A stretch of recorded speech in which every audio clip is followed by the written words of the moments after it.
What's up, y'all? It's your boy Shadow the Archangel, aka Style Brands, aka Mr. Cool Kid. I don't know. I ain't know what I wanted to say right there. It's early in the morning. It's always early when I do these, so I wanted to do something new that I know that I'm gonna turn into a series. So I'm gonna separate it, turn it into a series, and I'm gonna put a playlist about it. But I'm gonna be talking about anime. Anime. It's a big passion of mine. It's something I do often. I watch often. Something that I will be able to always have good and fluid discussions about. So this series, we're gonna just call it anime analysis because it's alliteration. So anime analysis with STAA Brands, with Shadow the Archangel. The anime that we're going to talk about today is Ranking of Kings. I don't know if some of you all have seen this anime. It is on Crunchyroll. It is about a deaf and, this is just the classical way to describe it, deaf and dumb prince. So the prince cannot speak, and it seems like he kind of has trouble responding. So he responds kind of like a deaf person will respond. And that's kind of how they present him in the show. The guy is actually, this is warning, spoiler alert. Smash that like button, hit subscribe, do what you gotta do right now. But this is spoilers for Rankings of Kings. So if you do not like animes getting spoiled, just know that Rankings of King is a very good anime. It's very well written. It's very good as far as getting you to care about the characters emotionally. So if you want to watch it for yourself, get off of this video and go watch Ranking of Kings on Crunchyroll. Now that I got that out the way, so basically, Boji, that is the protagonist's name, is Boji. He's a very small kid. Me as a short guy, I really like that they made the character really, really small, because we got to have some more short guy representation in animes. We need it. Goku's short too. Goku's like 5'4", hands. But Boji is the deaf and dumb prince. Nobody respects him. Nobody likes the guy, really. They think he's all a joke. And then you have this shadow assassin creature. I don't remember the guy's name. I don't remember the shadow creature's name. It's like a little shadow creature, and he's like this petty thief that meets Boji.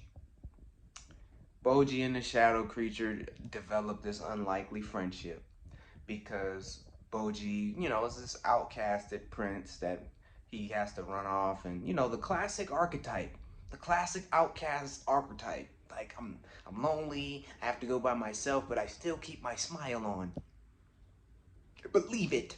So that's kind of where Boji is at, and once they get this friendship, things start happening where Boji starts trying to show people that he's worthy of being a prince. He wants to live up to the expectation of him one day becoming king. He wants to do that.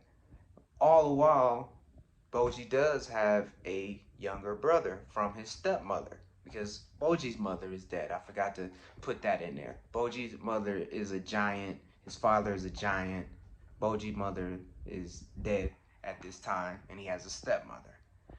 At first, the stepmother and the son are presented as these, evil stepmother archetype from the fairy tales. Boji and his sword trainer, get into this thing where the younger brother and Boji get to scrapping, but the way Boji fights, because he's weak, he's good at dodging. He's really good at dodging, and he's really fast. But that's not the way that the sword trainer and everybody else wants Boji to fight, because Boji's father doesn't fight like that. Boji's father fights with pure, unadulterated strength and just dominance. Boji fights with more finesse and trickstery and fun and light, and the younger brother could not hit Boji until the sword instructor told Boji that That's not the way a king fights. Now, for the sake of making this video as concise as possible, I'm going to abridge it. Things happen where Boji, father, you know, who was preluded in the beginning to be sick and dying, died. Boom. Boji does not become the king. Boji is devastated. You get these emotional connection with Boji, and then you start to see his other people step up that want to see him protected now that they know he's not going to be king. The second son, you know, begins to plot on Boji and want to take him out. The sword instructor eventually betrays Boji. Boji's just tired of being weak, tired of getting betrayed. The shadow guy is sticking with Boji, doing all these events and circumstances. But ultimately, everybody's kind of keeping their loyalty to the second son who became the king after the father died. Boji was like, man, I need to get stronger. With the shadow guy, they found a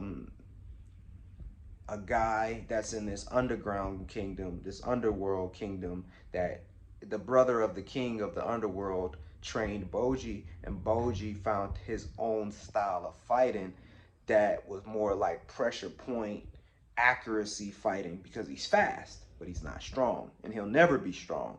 And that's something I will keep as a secret and a spoiler, that you need to watch Ranking of Kings, why Boji will never be strong. There's things in there that you will see that Boji, he never had the opportunity to gain strength because it was taken from him. Dun dun ding ding ding ding. Yeah. So all in all, the synopsis of Rankings of Kings is you have an underdog story with something I feel like is not explored enough, is giving you know, those people that have like those speech problems a hero to look up to. I think it was genius. I think it opens up for other types of heroes and other types of people being represented with these heroes, because Boji wasn't given like some unrealistic, this is outside of your power ability. Boji had to master the abilities that he did have to become strong, and he became frighteningly strong by accepting that, okay, I will never be strong, but I can learn how to do this. And he learned how to do this and mastered it in a way to where he's on par with the other kings as far as strength and fighting ability, but he's still not strong. And it was a great poetic thing, or great poetic device to illustrate that I'm in life, sometimes you're not going to get these random inexplicable power-ups to compensate for your lack of something.